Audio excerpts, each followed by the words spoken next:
got a quick Blu-Ray unboxing. Harry Potter, years 1 through 6.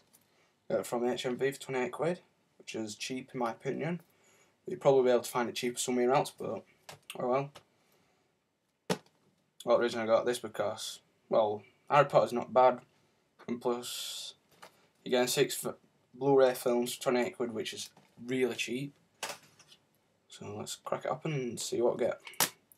This is a 7 Blu-ray disc set thingamabob. So it's probably like an extra Blu-ray disc with special features and whatever crap else they've slapped on disc. And for this, and there we go. So it says on the side what's in the cases. So let's open it up. Year 1,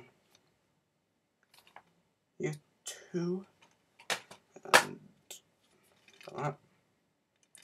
Let's go on up, close up, and go. Let's try and get this lid back on.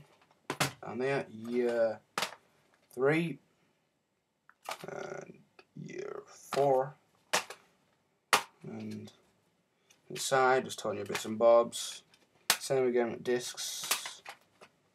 Put one back down there, and Year 5 and Year 6. And it's a bit wobbly, but got Year Half-Blood Prince and Half-Blood Prince 2. It's on 2 discs. That's interesting, but so that's my quick unboxing. Years 1 through 6. So thanks for watching, and to comment, thumbs up, and subscribe. Thanks for watching.